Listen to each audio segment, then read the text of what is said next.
ओम श्री परमात्मने नमः।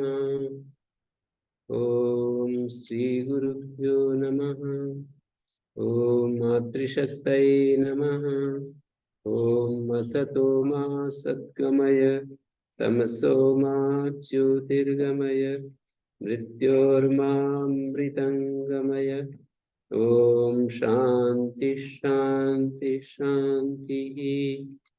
ब्रह्म सूत्र कक्षा 19।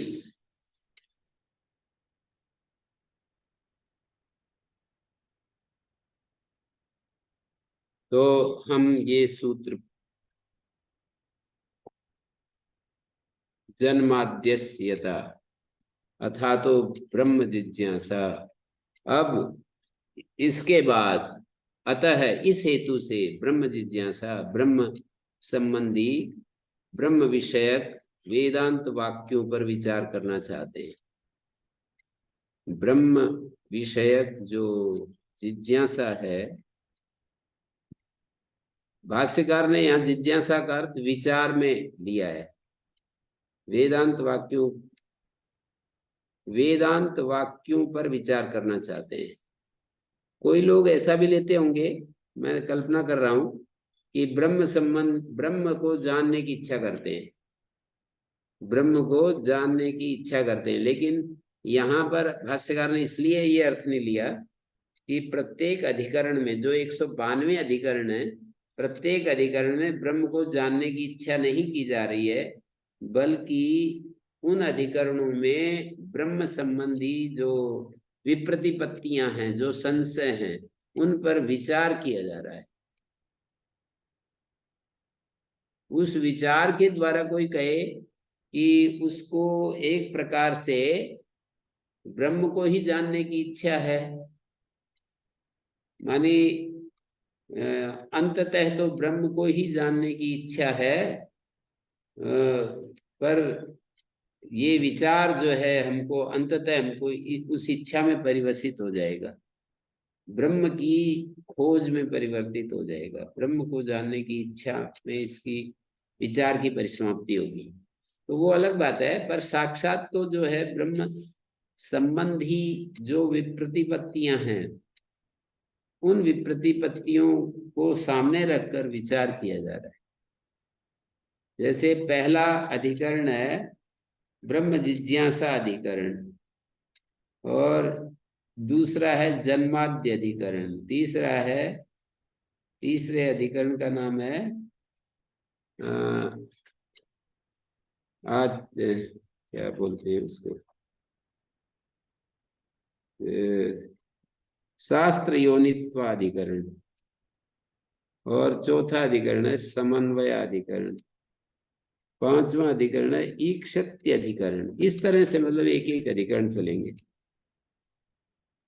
जन्माद्य अधिकरण, जिज्ञासा अधिकरण, तो जिज्ञासा अधिकरण, जन्मादि अधिकरण।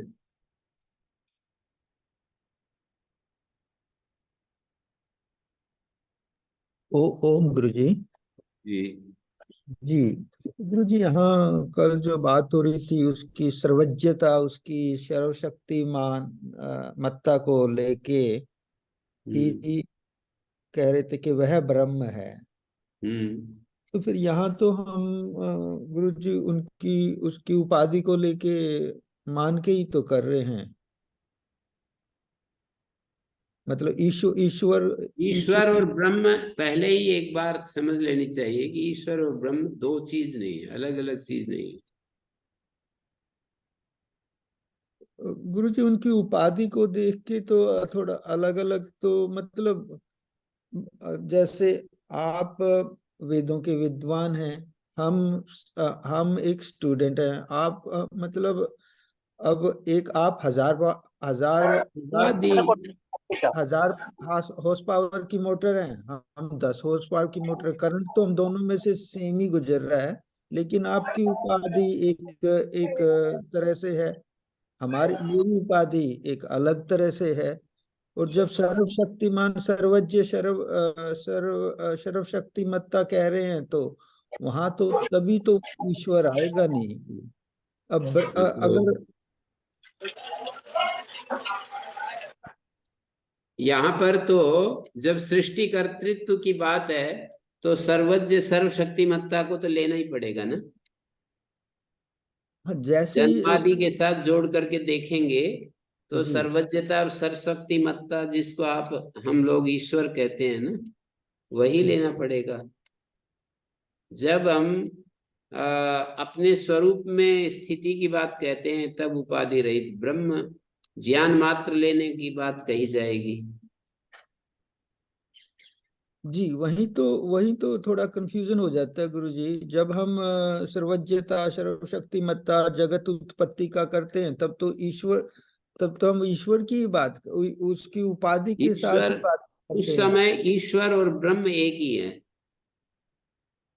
मतलब ब्रह्म और ब्रह्म की उपाधि को साथ में लेकर के और वहां पर ईश्वर ये क्या बोलते हैं जगत कर्तृत्व को बताया जा रहा है। ब्रह्म और ब्रह्म की उपाधि को इकट्ठा करके और फिर जगत का कारणत्व बताया जा रहा है। जी शुद्ध ब्रह्म को, निर्विकार ब्रह्म को कारणत्व के रूप में नहीं प्रस्तुत किया गया, ईश्वर को कारण के रूप में यहाँ पर प्रस्तुत किया गया है। और ईश्वर के रूप में ब्रह्म चैतन्य और चैतन्य की उपाधि दोनों को इकट्ठा कर दिया। जी जी गुरु जी। हम्म चैतन्य और चैतन्य की उपाधि जो है उसको इकट्ठा कर दिया। जब जगत कारणत्व की बात आएगी, जगत के रचना की बात आएगी, तो वहां तो जो ये सारा का सारा जो माया उपाधि है ना वो लेना ही पड़ेगा। और जी जहां पर स्वरूप स्थिति की बात आएगी वहां इस उपाधि को भी हटाना पड़ेगा, यूं कह रहे हैं। जहाँ जो आपने लास्ट लाइन की स्वरूप स्वरूप स्थिति। में स्थिति की बात आएगी, जहां पर ब्रह्म के स्वरूप में स्थिति, जीव ब्रह्म के स्वरूप में स्थित होना चाह रहा है तो उपाधियों का निराश करना पड़ेगा, हटानी पड़ेगी उपाधियां सारी। जी जीव की उपाधि भी हटानी पड़ेगी, ईश्वर की उपाधि भी हटाना पड़ेगी। तो हैं? जो जीव तो अल्पज, जैसे मतलब मैं अब जीव जीव हूँ एक किस्म से उपाधि के साथ, है ना गुरु जी, ऐसा। हम्म जी जी जी तो जीव को अपनी उपाधि हटानी पड़ेगी। और चूंकि उस शुद्ध चैतन्य में स्थित होना है तो ईश्वर की भी उपाधि हटानी पड़ेगी जब हम शुद्ध चैतन्य में स्थित होना चाहते हैं। जी दो धाराएं है ना, दो विषय है ना। एक तो है स्वरूप में स्थित होना, और एक है जगत का उत्पत्ति स्थिति प्रलय बताना। तो जगत की उत्पत्ति स्थिति प्रलय जब बता रहे हैं तो उपाधि सहित जो चैतन्य है वो लेना पड़ेगा। और स्वरूप स्थिति की बात कहेंगे तो उपाधियों को हटाना पड़ेगा, लेना पड़ेगा एक जगह हटाना पड़ेगा। जी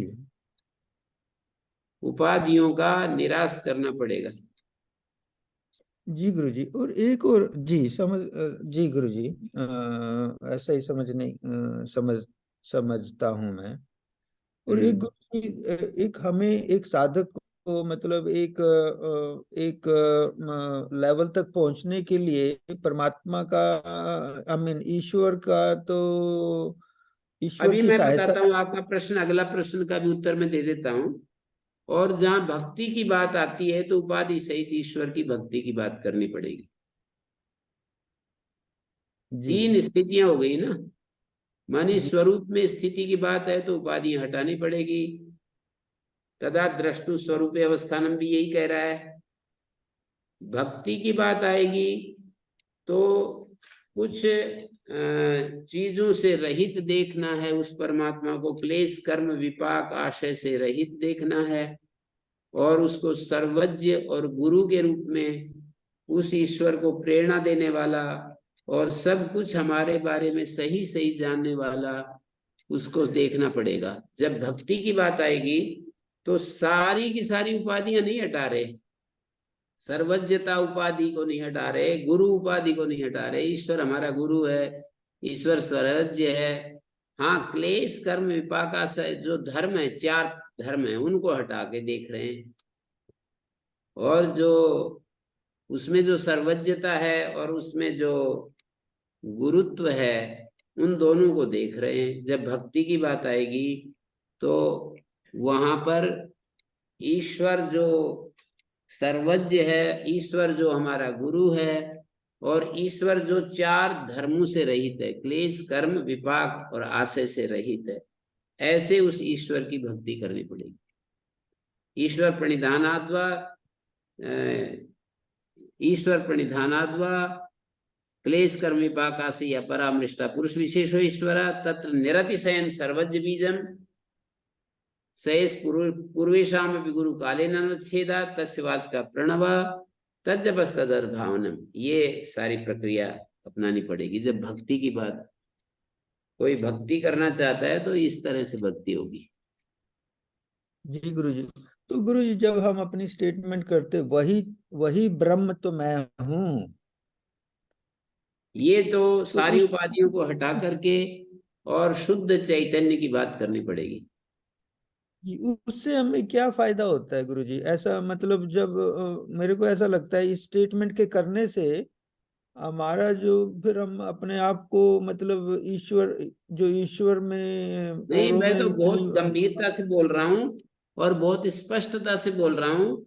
जब हम कहते हैं वही तो मैं ब्रह्म हूँ, ये स्टेटमेंट जब सारी उपाधियों से हटाकर, इसके बिना तो हम समझ ही नहीं सकेंगे ये ईश्वर का क्या स्वरूप है और जगत कर्तृत्व। ये तो दिमाग दिमाग में घूमती रहेंगी चीजें। ये तो जरूरी है, मस्ट है ये, इस स्थिति को अनुभव के स्तर पर पहुंचना, इस स्थिति में अनुभव के स्तर पर पहुंचना।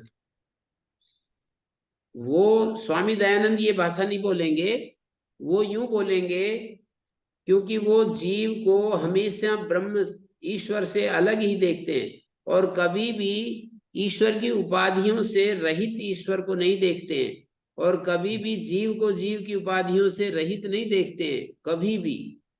जी जी तो इसलिए वे ये भाषा नहीं बोलेंगे, वो ये बोलेंगे कि जीव की ये योग्यता है कि वो जीव ब्रह्म में स्थित रह सकता है। जी जीव ब्रह्म में स्थित, मैं ब्रह्म में स्थित हूं ऐसा नहीं बोलेंगे, या मैं ईश्वर में स्थित हूं ऐसा बोलेंगे। मैं ईश्वर में स्थित हूं ऐसा बोलेंगे, मैं ही ईश्वर हूं ऐसा नहीं बोल सकते। उनकी जो, ओम गुरु जी। हाँ जी, ओम गुरु जी, प्रणाम प्रणाम गुरु जी। जी गुरु जी, क्या ऐसा कह सकते हैं कि स्वामी दयानंद जी महाराज ने ईश्वर मतलब ब्रह्म का जो निरूपाधिक स्वरूप है उस पर विचार ही नहीं किया? नहीं कह सकते। तो फिर कैसे समझे गुरु जी? नहीं, समझना निरूपाधिक यही ब्रह्म है, समझना यही निरूपाधिक। है कि ईश्वर का निरुपाधिक स्वरूप भी मानते तो हैं ही वो, निरुपाधिक स्वरूप मानते हैं। जब वो ईश्वर में स्थित होते हैं तो वहां पर कोई वृत्ति, कोई विचार, कोई वो थोड़ी होता है।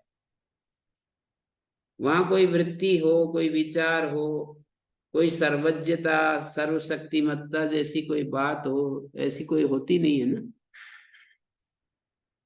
जी जी गुरु जी। जब ईश्वर में स्थित होते हैं, स्वामी दयानंद जी असंप्रज्ञात समाधि की बात करते हैं, और उसमें जब स्थित होते हैं तो उन्होंने संकेत तो यही दिए हैं कि मन को बुरे कर्मों से रोक, शुद्ध कर्मों में स्थित हो, शुद्ध कर्मों से भी मन को रोक, पूर्ण रूप से ईश्वर के स्वरूप में मग्न हो जाना। तो वहां जी पर गुरु वो जी। कोई, वहां कोई वहां कोई ऐसा सर्वज्ञता का स्वरूप थोड़ी होता है कि वो सब कुछ जान रहे होते हैं उस समय। ब्रह्म में तो स्थित हो गए, और यदि वो सोपाधिक स्वरूप में स्थित हो रहे हैं तो ब्रह्म जैसे जानता है वैसे वो भी सब कुछ जाने, वैसे तो नहीं मानते हैं। वो तो ये मानते हैं कि चित्त जिन जिन चीजों को जानना चाहेगा उन उनको जानेगा, एक साथ सबको नहीं जानता है। स्वामी दयानंद का तो मत है ही है कि जीव ईश्वर तो एक साथ सब चीजों को जानता है, और जीव तो एक साथ सब चीजों को नहीं जानता। जिस जिस चीज को जानना चाहता है उसको जानता रहता है। ठीक है। जैसे जैसे वो ये कहेंगे कि मैं सूर्य में क्या हो रहा है उसके बारे में मैं जानना चाहता हूँ, जीव की दृष्टि से बोल रहा हूँ, तो मेरे सिद्धांत की भाषा बनेगी कि वो जीव, वो मुक्त जीव उसको विषय बना रहा है। एक साथ ईश्वर और जीव में ये अंतर हो गया ना। ईश्वर तो एक ही साथ सारे विषयों को देख रहे हैं, सूर्य में भी है, वो चंद्रमा में भी है, वो हमारे हृदय में भी है, सब जगह है। और जीव अपने चित्त का प्रयोग करके यदि वो जानना चाहता है तो एक विषय को जानेगा, बाकी तो उसके सामने नहीं रहेंगे उस समय। एक साथ सबको थोड़ी जान सकता है।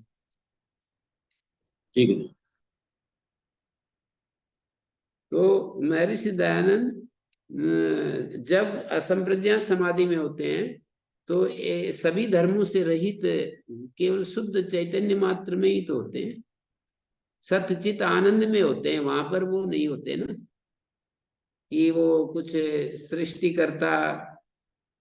मतलब ये बात अलग है कि वो उसको महर्षि दयानंद जो सच्चिदानंद स्वरूप है उसी में सारी शक्तियां मानते हैं ना, लेकिन हमारे को सारी शक्तियां अनुभव तो नहीं होती हैं उस समय जब हम उसमें स्थित होते हैं। तो जी। तात्पर्य से तो यही आ गया ना फिर कि वो निरुपाधिक स्वरूप में स्थिति जो है मान ही रहे हैं।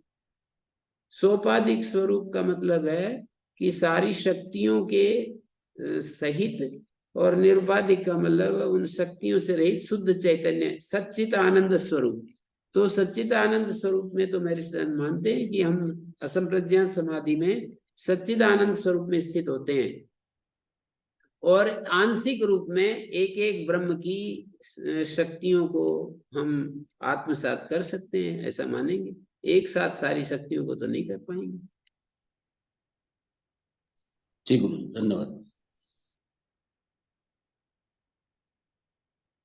तो इस तरह से उनकी जो दृष्टि है वो पहले ही उन्होंने ये निर्धारित कर लिया है कि जीव कभी भी अपने स्वरूप को नहीं, जीव कभी भी अपने स्वरूप को नहीं छोड़ता है। जो स्वरूप है उसका वो रहता है बिल्कुल, और उसकी जो शक्तियां हैं वो भी बनी रहती हैं। ऐसा नहीं कि वो शक्तियां कभी विलोप हो जाएं, गायब हो जाएं। और ईश्वर का जो स्वरूप है वो भी हमेशा उन शक्तियों के साथ ही है, लेकिन जीव जब समाधि की तैयारी करता है और ईश्वर में स्थिति, जो बात स्वामी दयानंद जी कहते हैं, तो उस समय तो उसके सच्चिदानंद स्वरूप में ही चला जाता है। वो दूसरी शक्तियां कहाँ रहती हैं वहां पर। वैसे ही आप लॉजिकली और प्रैक्टिकली करके देखिए, आप वहां कहाँ रहती हैं। जी गुरु जी, समझ में आ रहा है। जीव जब परमात्मा में स्थित हो गया तो उस समय सच्चिदानंद स्वरूप में स्थित हो रहा है, उसकी अन्य शक्तियों में स्थित नहीं हो रहा है ना। और वहां भेद नहीं रहता है, बिल्कुल अद्वैत की स्थिति आ जाती है। बेशक महर्षि दयानंद द्वैत की बात कर रहे हैं कि कभी भी नहीं हटता है, लेकिन उस स्थिति में तो अद्वैत आ जाता है। स्वामी दयानंद भी की ऐसा कोई विचार वृत्ति थोड़ी रहती है। द्वैत का भान बिना वृत्ति के नहीं हो सकता। ज्ञान में ही तो द्वैत होता है, तो ज्ञान तो वहां पर एक ही रहता है। थोड़ा सा आदमी 10 सेकंड भी वो हो जाए ना, वृत्ति रहित हो जाए, तो ही एकत्व आ जाता है। आप देखिए ऐसा करके 10 सेकंड के लिए, 20 सेकंड के लिए आप जब कोई वृत्ति रहित स्थिति आ गई तो उसी समय अद्वैत हो जाता है। वो तो स्वामी दयानंद जैसे लोग तो एक एक घंटा समाधि में रहते थे, बिल्कुल अद्वैत की स्थिति में रहते थे 1 घंटे तक। बताओ कितना सामर्थ्य था उनका, मन के ऊपर कितना नियंत्रण था। 1 घंटे तक मैं तो अपनी आस्था के अनुसार, मैं उनके अंदर घुस तो रहा नहीं, पर मतलब मैं अपनी आस्था के अनुसार बता रहा हूँ कि स्वामी दयानंद 1 घंटा 1.5 घंटा समाधि रोजाना लगाते थे, और उसमें कोई दूसरा विचार ही नहीं, उनका मन के ऊपर असाधारण अधिकार था, मन को हमेशा परमात्मा में लीन कर देते थे और उस समय सच्चिदानंद स्वरूप में रहते थे। शब्द तो चले जाते थे और बस ज्ञान मात्र जो है ना, परमात्मा के ज्ञान के साथ एक ही भूत होकर के रहते। जी गुरुदेव। तो ऐसे ये तो 3 स्थितियां मैंने बतलाई। जब हम स्वरूप स्थिति की बात करते हैं तो सारी उपाधियां हटाते चले जाओ, शांत हो जाओ पूरा। और यदि सृष्टिकर्ता आदि के रूप में देख रहे हैं तो फिर सोपाधिक जो ब्रह्म है, अर्थात जिसको हम ईश्वर कहते हैं, उससे ये सारी सृष्टि आ गई। अनंत कितने यहाँ पर ये शब्द दिए ना, मनसा भी अचिंत रचना रूपस्य, ऐसा जो सर्वशक्तिमान ही कर सकता है, मन से भी जिसकी चिंतना नहीं की जा सकती है। और सर्वज्ञता के लिए ये शब्द डाल दिए, प्रतिनियत देश काल निमित्त क्रियाफलाश्रय से, ये उसकी सर्वज्ञता को बता रहा है। ऐसे उस ईश्वर का सर्वज्ञात सर्वशक्ति कारणात् भवति जन्म स्थिति भंगम यतः सर्वज्ञात ये जो जन्म स्थिति और भंग है वो जिस सर्वज्ञ सर्वशक्तिमान कारण से होता है वो ब्रह्म है। ब्रह्म का स्वरूप बताया ना, जन्माद्य अधिकरण चल रहा है ना ये। ओम गुरु जी। जी गुरु जी, वो महर्षि दयानंद जी जो कहते हैं भगवान में डूब जाओ, डुबकी लगाना, वो उसका वही मतलब है जो अभी आप बता रहे थे, वो पूरा वृत्ति रहित हो जाती। है तो वही।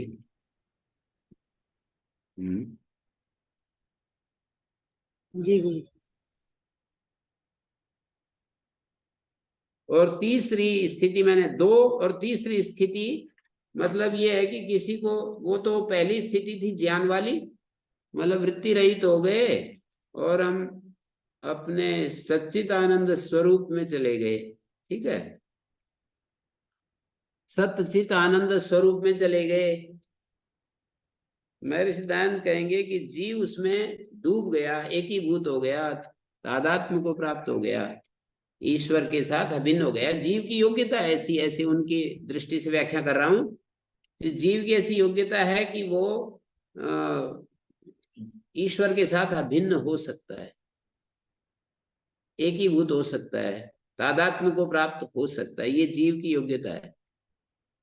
आचार्य के अनुसार, इनके अनुसार तो, अद्वैत के अनुसार तो ये है कि जीव अपनी ये जो जागृत स्वप्न सुसुप्ति पंचकोश 3 शरीर इन उपाधियों को छोड़ दे, बस फिर जो बचता है वो ईश्वर ही तो बचता है, मतलब वो ब्रह्म ही तो बचता है, जिसको हम सब धर्मों से रहित बताते हैं। मांडुक्य उपनिषद के 7वें मंत्र में जिसको बताया है, और बृहदारण्यक में जिसको तम वाहितम अक्षरम गार्गी ब्राह्मणा विवदंती अनणु अरस्वम इत्यादि इत्यादि, तम वाहितद अक्षर, उस अक्षर को ब्राह्मण ऐसा बताते हैं कि वो अनणु है, ह्रस्व है, अलोहित है, सारे धर्मों से जो रहित है ना, ऐसा वो न तदस्नाति किंचन न तदस्नाति कश्चन न तदस्नाति किंचन, कोई उसको नहीं भोग कर सकता है और वह किसी का भोग नहीं करता है। ओम गुरु जी। है जी।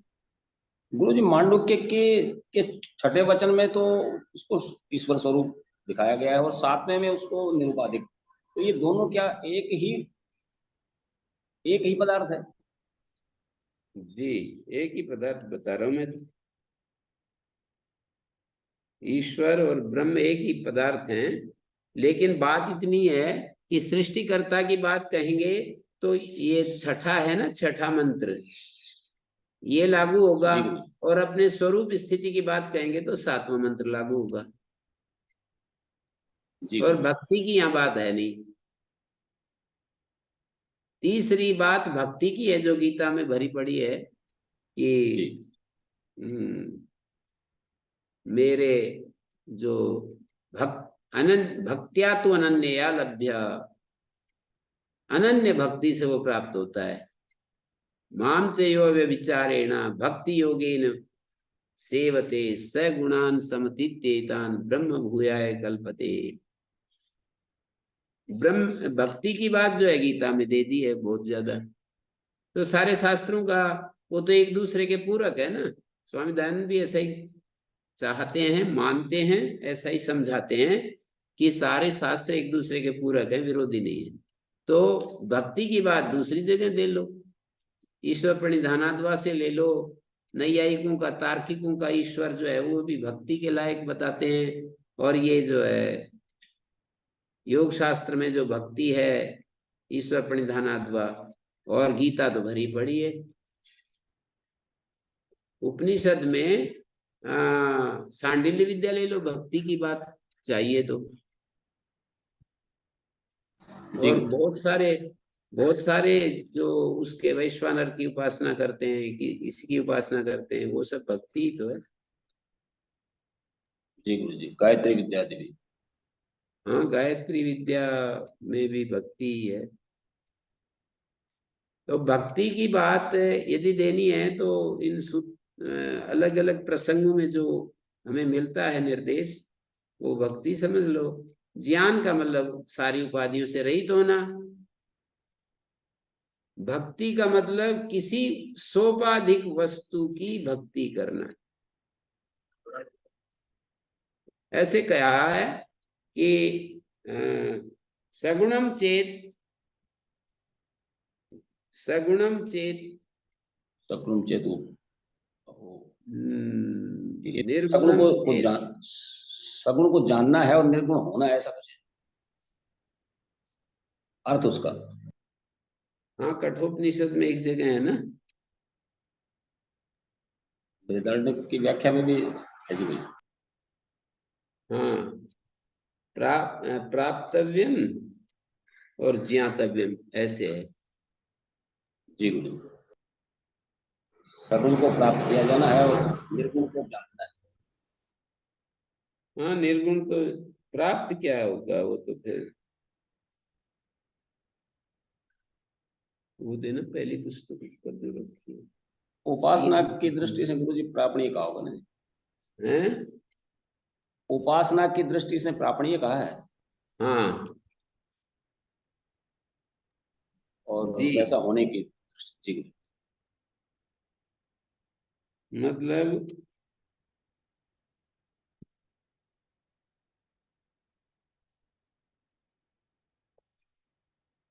इसमें दिया है कठोपनिषद में। अब ये तो एकदम निकालना बड़ा कठिन मामला है।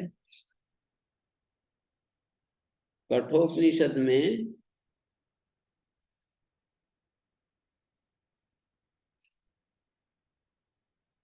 एक मंत्र के भाष्य में जाकर के ऐसे दिया है, ये सगुणम चेत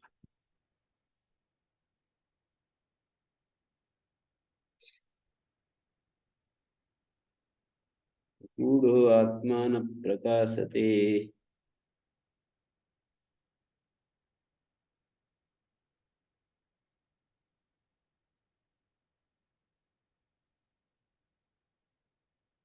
आपने तो वो कर रखा है, निशान नहीं लगा रखा कहीं? देखना पड़ेगा गुरु जी, थोड़ी पुस्तक दूर है मेरे से। ये मिल गया पहले अध्याय की दूसरी वल्ली का 16वां मंत्र है। एतद्धेवक्षरम ब्रह्म, एतद्धेवक्षरम परम, एतद्धेवक्षरम ज्ञात्वा यो यद इच्छति तस्य तत्। जो चाहता है उसको वो मिल जाता है। पर को चाहता है, निर्गुण को चाहता है निर्गुण, और अपर को चाहता है तो तस्य तद भवति, परम चेत ज्ञातव्यम अपरम चेत प्राप्तव्यम, ये दिया है। जी पर गुरु ब्रह्म है तो जानना, वही हो जाना, और अपर है तो उसको प्राप्त कर लेना।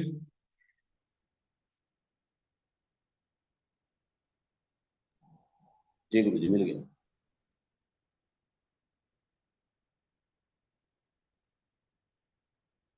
तो ये बात है।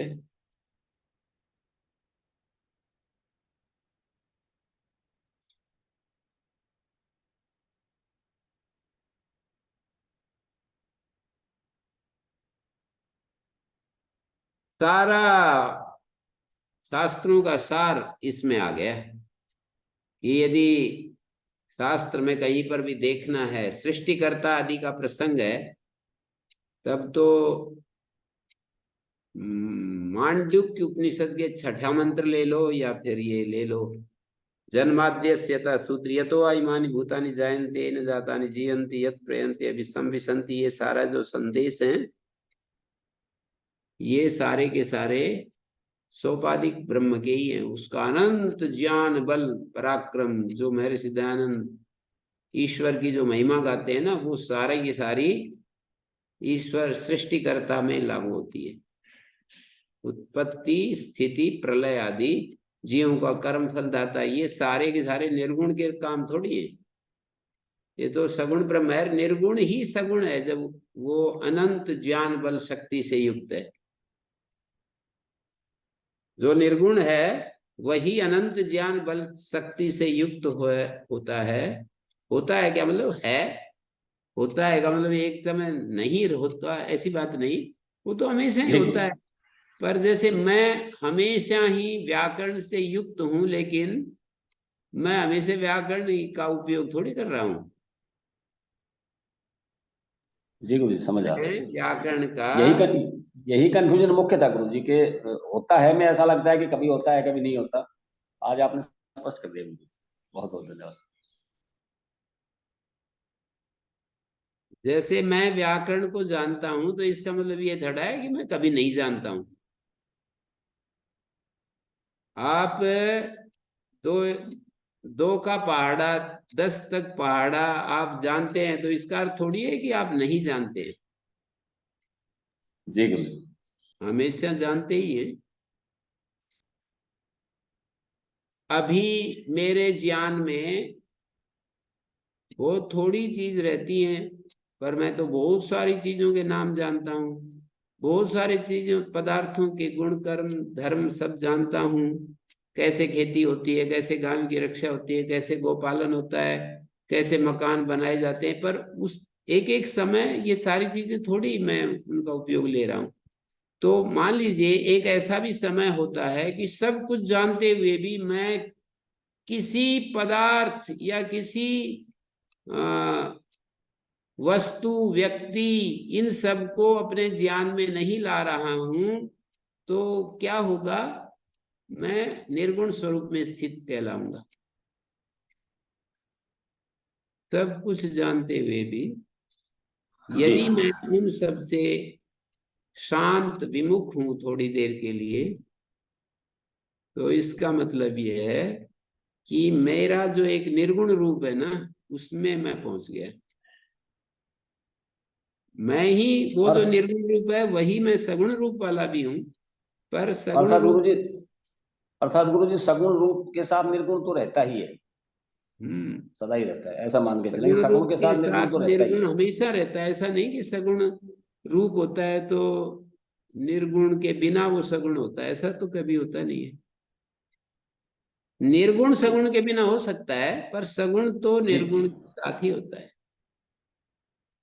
जी गुरु जी। निर्गुण सगुण के बिना रहता है, इसका मतलब इतना ही है कि उस समय उपयोग नहीं हो रहा है उन चीजों का। जो सगुण में जो रूपे सगुण अवस्था में जो चीजें रिफ्लेक्ट होती हैं, जो सगुण अवस्था में जिन चीजों को हम समझ रहे हैं, वो चीजें निर्गुण अवस्था में सामने नहीं होती है, बस इतनी सी बात।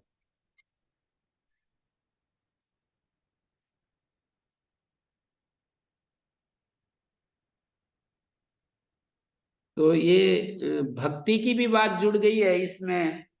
शेखर जी को ये इसमें ये दिक्कत थी कि ये भक्ति को मना कर देते हैं, भक्ति की किसकी भक्ति करें। तो ये तो बात ठीक ही है, जब हम अपने स्वरूप में पूछ गए तो किसकी भक्ति करेंगे, जी स्वरूप गुरुजी। में नहीं है, और हम एक अलग सोपाधिक जीव हैं, व्यावहारिक जीव हैं, इनकी भाषा में कहें तो व्यावहारिक जीव हैं, और हमारे सामने एक अनंत ज्ञान गुण बल पराक्रम से युक्त एक ईश्वर है। तो ठीक है, उससे भक्ति करो और उससे आशीर्वाद लो, अपने चित्त को शुद्ध करेंगे भगवान से, ईश्वर से।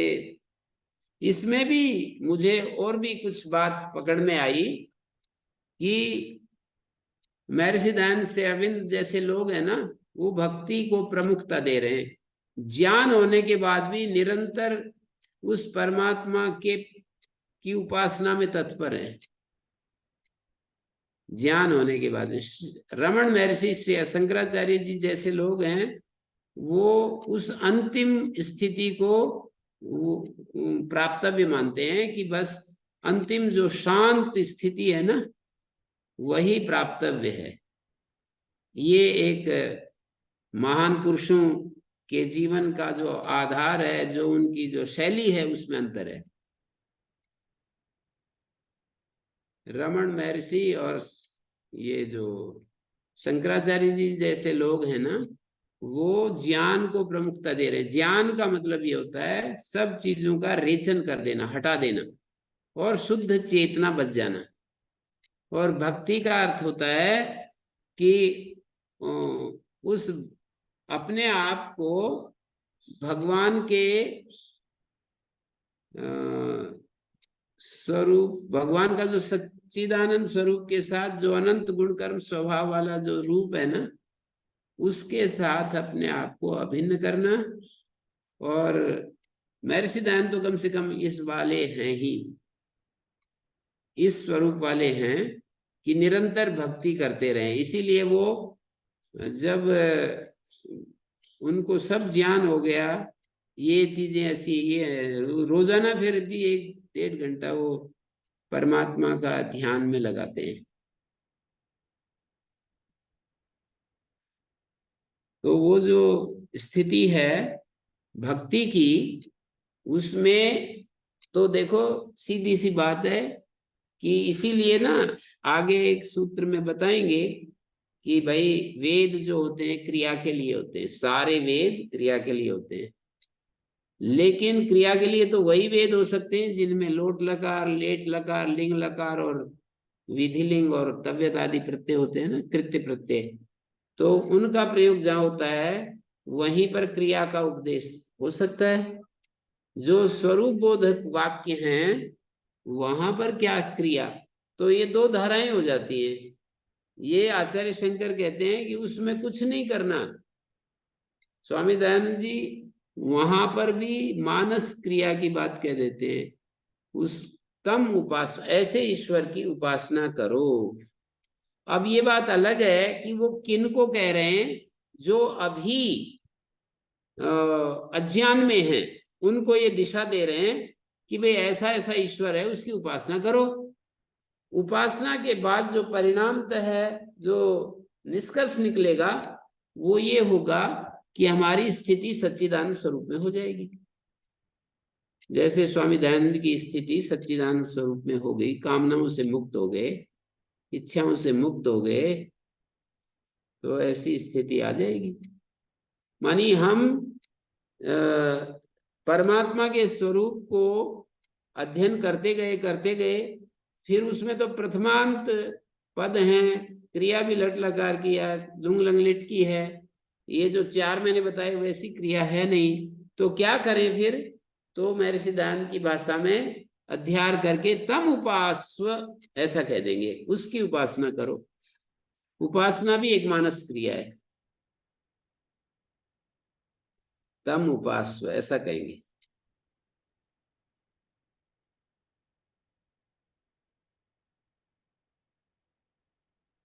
तो ये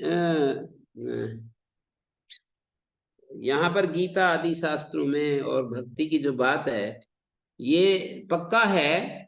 जैसे सांख्य में भक्ति नहीं है बिल्कुल भी, कहीं पर ऐसा नहीं आएगा कि उस ईश्वर की, पर वो उसका जो दूसरा तन मतलब एक आधा हिस्सा और है ना योग शास्त्र, उसमें तो भक्ति है। कई जगह ईश्वर प्रणिधान की चर्चा आई है। पहले पाद में आई है ईश्वर प्रणिधानाद्वा, और फिर दूसरे पाद में 2 जगह आई है तपा स्वाध्याय ईश्वर प्रणिधानानि, और फिर तपा स्वाध्याय ईश्वर प्रणिधानानि क्रिया योगा, और सौ संतोष तपा स्वाध्याय ईश्वर प्रणिधानानि नियमा, और फिर समाधि सिद्धि ईश्वर प्रणिधानात् वहां पर भी है। तो भक्ति का मतलब ये होता है कि अपने से उच्चतम शक्ति के सामने अपने को समर्पित करना और एकदम भाव से विभोर होकर के उसको स्मरण करना और उसकी याद में हमेशा डूबे रहना। तो ये जो भक्ति है ये भी हमारे चित्त को शुद्ध कर देती है, निर्मल कर देती है।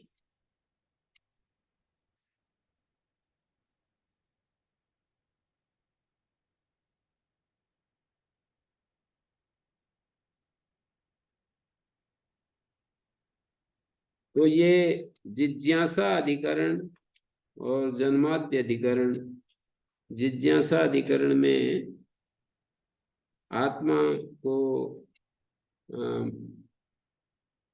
जानने के लिए ब्रह्म बोधक वाक्यों का विचार करना चाहिए, ब्रह्म बोधक वाक्यों पर विचार करना चाहिए कि उनका क्या तात्पर्य है, ब्रह्म बोधक वाक्य क्या संदेश दे रहे हैं, उन पर विचार करना चाहिए। अथा तो ब्रह्म जिज्ञासा। हम सब लोग अपने अपने रूप में हम देखें तो हम सभी लोग क्या होते हैं, हम सभी लोग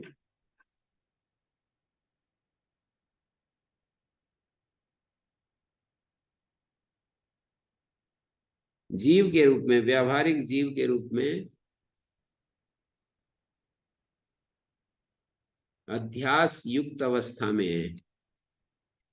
अध्यास होते ही और जीव भाव आ जाता है, और ब्रह्म भाव में हम नहीं होते हैं। जीव भाव से मुक्ति पाने के लिए हमें एक तो भक्ति करनी होती है, एक शुभ निष्काम कर्म करने होते हैं, और एक श्रवण मनन निधिध्यासन करने होते हैं। ये 5 शब्द बोले मैंने। भक्ति करनी होती है, निष्काम कर्म करने होते हैं, और 3 शब्द और बोल दिए, श्रवण मनन निधिध्यासन करना होता है। ये यदि हम करेंगे श्रवण मनन निधिध्यासन और भक्ति और निष्काम सेवा, तो हमारी बात बन जाएगी, बिल्कुल 100% बनेगी। कोई ऐसी बाधा नहीं है जो हमारे को, कोई ऐसी बाधा नहीं है जो बाधा बन करके हमारे रास्ते को रोके।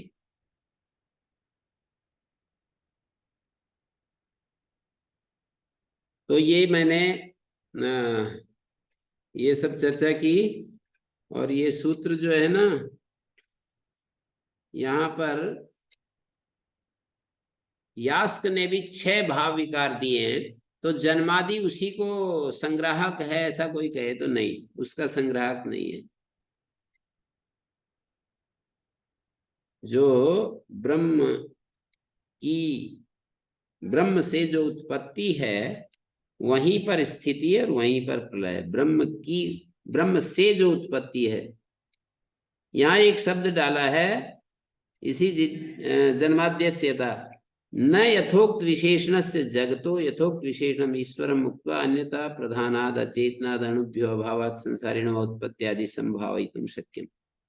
यथोक्त विशेषण जगत कौन सा है? जगत के 4 नाम रूपाभ्याम प्रकटितस्य व्याकृतस्य, नाम रूपाभ्याम व्याकृतस्य अनेक कर्तृ भोक्तृ संयुक्तस्य और प्रतिनियत देश काल निमित्त क्रियाफलाश्रयस्य और मनसा भी अचिंत्य, मनसा भी अचिंत्य क्रिया रूपस्य, मनसा भी अचिंत्य रचना रूपस्य, मनसा भी अचिंत्य रचना रूपस्य, ऐसा यथोक्त विशेषण से, ये हो गया जगत की बात। यथोक्त विशेषण से जगता, जगत के जो यथोक्त विशेषण, 4 विशेषण है। यथोक्त विशेषणम ईश्वरम, यथोक्त विशेषण ईश्वर कौन सा है?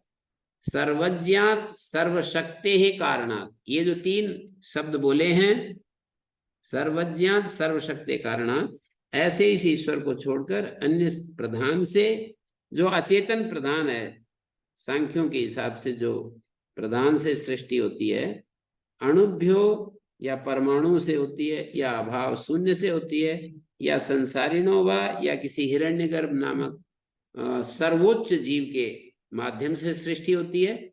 जीव की जो सर्वोच्च सत्ता है वो हिरण्यगर्भ के रूप में, ब्रह्मा के रूप में। महर्षि दयानंद ब्रह्मा का अलग अर्थ करते हैं इस परंपरा में। ब्रह्मा जो है चतुर्वेद वित, ये यो ब्रह्मांडम विदधाति पूर्वम वेदांश्च, ये वाला जो ब्रह्मा है ना, ये चतुर्वेद ब्रह्मा होता है, जो कि ये एक प्रकार का हिरण्यगर्भ वाला ही रूप है इसका। तो हिरण्यगर्भ से भी उत्पत्ति आदि संभावितुम न शक्यम, और स्वभाव से भी उसकी उत्पत्ति जगत की नहीं हो सकती। विशिष्ट देश काल निमित्ता नाम इहपादानात्, विशिष्ट देश काल निमित्तों का यहाँ पर एतदेव अनुमानम संसारी व्यतिरिक्त ईश्वर अस्तित्वादि साधन मन्यन्ते ईश्वर कारिणे, ये इसी को अनुमान के रूप में संसारी से व्यतिरिक्त ईश्वर के अस्तित्व, संसारी से व्यतिरिक्त ईश्वरास्तित्वादि साधनम, संसार से पृथक ईश्वर की सत्ता है, इसका साधन मानते हैं। ईश्वरास्तित्वादि साधनम मन्यन्ते ईश्वर कारणिनम, ईश्वर अस्तित्वादि साधनम। गुरु जी एक जगह तो शंकराचार्य जी ने भाष्य में माना है कि ये हिरण्यगर्भ जो है वो ज्ञान और शक्ति का अनंत अथाह मतलब एक पदार्थ है, और यहाँ उससे उत्पत्ति नहीं मान रही। ये दोनों विरोधी बातें नहीं होगी? नहीं, विरोधी नहीं है। मतलब ईश्वर नाम की कोई चीज नहीं है, हिरण्यगर्भ ही संसार को उत्पन्न करता है। हिरण्यगर्भ को भी तो किसी ने पैदा किया है ना, वो ईश्वर है जी। नहीं, यहाँ जो कहा ना कि मैं बता रहा हूँ ना, यहाँ कहा है कि हिरण्यगर्भ से सृष्टि नहीं, वहां पर ये कहा है कि हिरण्यगर्भ तो किसी के द्वारा आया है, उसकी आज्ञा का पालन कर रहा है इस अस्तित्व में। उससे भी पीछे कोई सत्ता है ना जिसको ईश्वर कहते हैं। जैसे सूक्ष्म जगत का जो, सूक्ष्म शरीरों का जो अधिष्ठाता है वो हिरण्यगर्भ है, स्थूल शरीरों का विराट है, और कारण शरीर का अधिष्ठाता प्राज्ञ या ईश्वर है। हिरण्यगर्भ तेजस एक लाइन के हैं, विराट और वैश्वानर और वैश्वानर और विश्व एक लाइन के हैं, और ईश्वर और प्राज्ञ एक लाइन के हैं। तो हिरण्यगर्भ भी कार्य है ना, वो कार्य बीच की एक कड़ी, माने बीच की एक कड़ी है केवल। हाँ, बीच की एक कड़ी है, इससे पहले ईश्वर है। तो उस ईश्वर को ही सर्वज्ञ सर्वशक्तिमान कह रहे हैं, कारण कह रहे हैं। 3 शब्द बोले ना इसमें, सर्वज्ञ सर्वशक्ति कारण, ये 3 शब्द बोले हैं। जगत के 4 विशेषण है, ईश्वर के 3 विशेषण है। सर्वज्ञात सर्वशक्ति कारणात्, सर्वज्ञ सर्वशक्ति जो कारण है, कारण रूप है, और उसके 4 बोले, नाम रूपाभ्याम व्याकृतस्य अनेक कर्तृभोक्तृ संयुक्त से प्रतिनियत देश काल क्रियाफलाश्रय से मनसापि अचिंत रचना रूपस्य, ऐसा जो जगत है न स्वभाव से भी नहीं, विशिष्ट देश काल निमित्त नाम ही। विशिष्ट देश काल निमित्त जब बीच में आ गए तो स्वभाव कैसे हो सकता?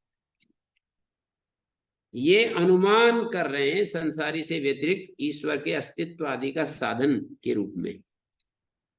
ईश्वर कारिणा तार्किका इसका अनुमान करते हैं, ईश्वर की सत्ता है इसका साधन मानते हैं। इस अनुमान को ईश्वर अस्तित्व साधनम मन्यन्ते, इस अनुमान को साधन मानते हैं, संसारी से व्यतिरिक्त ईश्वर का अस्तित्व है। ननु यहाँ भी तदेव उपन्यस्तम जन्मादि सूत्रे, कोई कहे कि यहाँ भी तो वही है, बोले नहीं, यहाँ तो वेदांत वाक्य कुसुम ग्रथनार्थत्वात् सूत्राणाम, सूत्र जो है वेदांत वाक्य रूपी कुसुमों को गूंथने के लिए हैं। वेदांत वाक्य रूपी जो पुष्प है ना, उनको माला में गूंथने के लिए जैसे होते हैं ना पुष्प, वेदांत वाक्य नहीं सूत्रे उदाहरित विचार्यन्ते। ये वाक्य बहुत ही अच्छा है, वेदांत वाक्यानि ही सूत्रैर उदाहरित विचार्यन्ते। ये ब्रह्म जिज्ञासा में, जिज्ञासा पद का जो मैं बार बार कह रहा हूँ लक्षण, तो यहाँ पर भी वही बात आ गई ना, वेदांत वाक्यों को सूत्रों के द्वारा उदाहरण दे करके विचार किया जा रहा है। वाक्यार्थ विचारणा अध्यवसान निवृत्ता ही ब्रह्मावगति न अनुमान आदि प्रमाणांतर निवृत्ता। बड़ा अच्छा वाक्य है कि वाक्यार्थ विचारणा के तात्पर्य निश्चय से उत्पन्न होती है ब्रह्मावगति। वाक्यार्थ विचारणा के अध्यवसान मानी तात्पर्य निश्चय के बाद होती है ब्रह्मावगति, न अनुमान आदि प्रमाणांतर निवृत्त। अनुमान आदि प्रमाण से ब्रह्मावगति नहीं होती है। बुद्धि में एक धूमिल सा प्रकाश होता है, एक आइडिया बनता है कि भाई ये ऐसा विशाल जो जगत है, इसको जिसने बनाया उसी को ईश्वर कहते हैं। ये अनुमान से ईश्वर के बारे में एक आइडिया बनता है कि कोई ना कोई तो बनाया है। ईश्वर का स्वरूप हमारे मन में प्रतिभासित नहीं होता, अनुमान के द्वारा ईश्वर का स्वरूप नहीं। जैसे धुएं को देखकर अग्नि का स्वरूप छिपा हुआ रहता है, वो हमारे को प्रतिभासित होता है, ना कि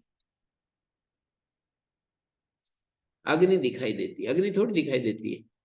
धुएं से एक अनुमान करते हैं कि भाई आग है, बड़ा भारी धुआं है, बड़ा भारी धुआं है तो बड़ी भारी आग है, थोड़ा थोड़ा धुआं है तो थोड़ी थोड़ी आग है। इस तरह से अनुमान करते हैं, ना कि अनुमान से हमारी बुद्धि प्रकाशित नहीं होती है। वैसे जैसे कि वेदांत वाक्यों के विचार करने से बुद्धि में प्रकाश होता है, ऐसा आचार्य कह रहे हैं। कई लोग कह देते हैं ना कि पढ़ने लिखने की क्या जरूरत है, इसमें ध्यान करो और ध्यान से प्रकाशित हो जाएगी। ये ध्यान कोई तो बात करते हैं, निधिध्यासन है ही ध्यान, लेकिन श्रवण मनन पर भी बहुत बल दे रहे हैं। और श्रवण मनन वाक्यार्थ विचार भी तो एक प्रकार का अनुमान ही सहायक होता है। इसमें भी आगम है, ये ठीक है, या आगम को उत्कृष्ट बताना इनका मकसद है, या क्या कहना चाह रहे हैं इस बात में? नहीं, इसमें दिया है ना आगे, वेदांत वाक्यार्थ विचारणा से जो तात्पर्य निश्चय होता है वो ब्रह्मावगति है, न कि अनुमान आदि से। सत्सु ही वेदांत वाक्यसु जगतो जन्मादि कारणवादीषु, कहते हैं वेदांत वाक्यों के जगत के जन्मादि कारण को बताने वाले जो वेदांत वाक्य हैं, जन्मादि कारणवादीषु वेदांत वाक्यसु सत्सु, जन्मादि कारण को बताने वाले जगत के वेदांत, जगत के जन्मादि कारण बताने वाले जो वेदांत वाक्य उनके होने पर तदर्थ ग्रहण दार्ढ्याय, उन वेदांत वाक्यों के अर्थ को ग्रहण करने की दृढ़ता के लिए अनुमानम वेदांत वाक्य अविरोधी प्रमाणम, अनुमान भी वेदांत वाक्यों का अविरोधी प्रमाण होता है। न निवारित, उस अनुमान को हम हटा नहीं रहे हैं। श्रुत्या एवं सहायत्वेन तर्कस्य अभ्युपेतत्वात्, श्रुति ही सहायक के रूप में तर्क को स्वीकार कर रही है।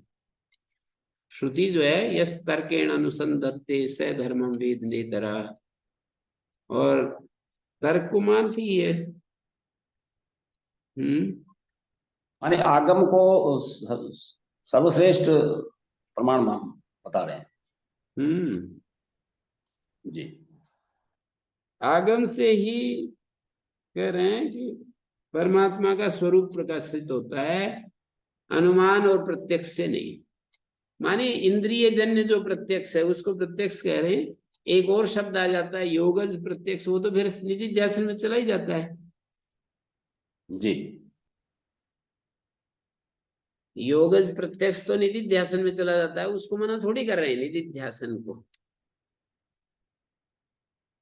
माने आगम को सर्वश्रेष्ठ मानकर योग प्रत्यक्ष आदि या अनुमान आदि को उनका सहायक बता हाँ दें। बिल्कुल। तथा ही श्रोतव्य मंतव्य इति श्रुति पंडितों मेधावी गंधारान उपसंपद्येत एवं आचार्यवान पुरुषो वेद। जैसे छांदोग में कहा कि पंडित मेधावी गंधार देश में पहुंचा दिया, किसी ने बांध करके उसके आंख और हाथ, और वहां चिल्लाने लगा। कोई करुणावान पुरुष उधर से जा रहा था, उसने उसके खोल दिए हाथ पैर। अब वो पंडित मेधावी यदि अपने गांव में जाना चाहता है तो पहुंच जाएगा। ऐसे ही हमारे को आचार्य लोग बता देते हैं, यदि हम अपने घर जाना चाहते हैं, मतलब अपने हृदय में अपने आत्म स्वरूप में जाना चाहते हैं, तो हम भी चले जाएंगे। और ना चाहें तो फिर कैसे जाएंगे, इच्छा ही ना करें तो कैसे जाएंगे। वहां जंगल में उसके आंख खुल गई, उसके हाथ खुल गए, उसके बाद वो कहता है अब क्या करेंगे, यही देखते हैं यहाँ दुनिया कैसी है। जंगल में आ गया और उसकी रौनक देखने लगा। कहीं हिरण देख रहा है, कहीं कुछ देख रहा है, कहीं नदियां देख रहा है, मस्त हो गया वर्षों तक वहीं। ऐसे ही हमारा हाल है, मस्त हो गए इस जंगल में ले जाकर छोड़ दिए गए हैं। करुणावान गुरु से कहा कि जी मेरे आंखें बांध दी हैं, मेरे को कुछ राह बताओ। कोई आचार्य बता देता है कि भाई ये है रास्ता, आंखें भी पट्टी खोल दी, हाथ भी खोल दिए। अब आगे इच्छा नहीं कर रहे हम, आगे जो है कहते हैं इस दुनिया को ही देखते हैं पहले। घर तो अपना वहीं रखा मिलेगा, वहां क्या है यहाँ देख लेते हैं, मौका मिला है। जी गुरु। मौके का लाभ उठाते हैं कि भाई मौका मिल गया, अब तो यहीं देखो। तो ये कह रहे हैं पुरुष बुद्धि सहायम आत्मनो दर्शयति पंडितो मेधावी थी। पुरुष बुद्धि सहायम, आत्मा के लिए श्रुति जो है ना, पुरुष बुद्धि की सहायता दिखाती है। आत्मा को दर्शाने के लिए। आत्मनो दर्शयति का मतलब है बुद्धि सहायम, पुरुष बुद्धि की सहायता। आत्मनो ब्रह्म साक्षात्कार के लिए बुद्धि की सहायता। न धर्म जिज्ञासा एवं श्रुत्यादय एवं प्रमाणम, धर्म जिज्ञासा की तरह केवल श्रुति लिंग वाक्य प्रकरण स्थान समाख्या यही प्रमाण नहीं है ब्रह्म जिज्ञासा में। ये धर्म जिज्ञासा में श्रुत्यादय एवं प्रमाणम, श्रुत्यादि जो है ना ये होते हैं मीमांसा में। ये तो बहुत ही लंबा चौड़ा विषय है मीमांसा का, केवल शब्द परिचय करा रहा हूं। श्रुति लिंग वाक्य प्रकरण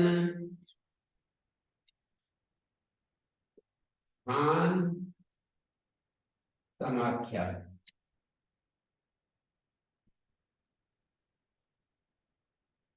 ये जो है धर्म जिज्ञासा में तो ये प्रमाण होते हैं। और यहाँ ब्रह्म जिज्ञासा में अनुभव, धर्म जिज्ञासा में श्रुत्यादय प्रमाणम न प्रमाणम ब्रह्म जिज्ञासा। ब्रह्म जिज्ञासा में वही मात्र नहीं है किंतु श्रुत्यादय अनुभवादय से, यहाँ अनुभवादि भी हैं।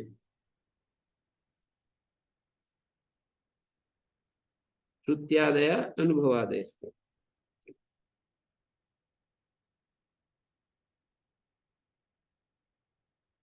तो इस तरह से ये कह रहे हैं आगे, यथा संभव ये प्रमाण अनुभव अवसानत्वात् भूत वस्तु विषयत्वात् से ब्रह्म ज्ञान से, जो ब्रह्म ज्ञान है वो अनुभव पर अवसान प्राप्त करता है और सिद्ध वस्तु भूत वस्तु विषय होता है अनुभव।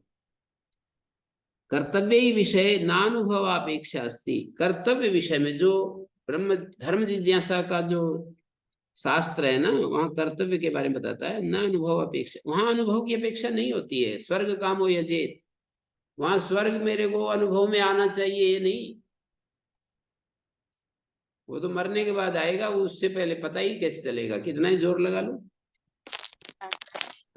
श्रुत्यादि नामेव श्रुत्यादि नामेव प्राधान्यम स्यात्, न अनुभव अपेक्षा अस्ति इति श्रुत्यादि नामेव प्राधान्यम स्यात् पुरुषाधीन आत्मलाभत्वात् च कर्तव्यस्य।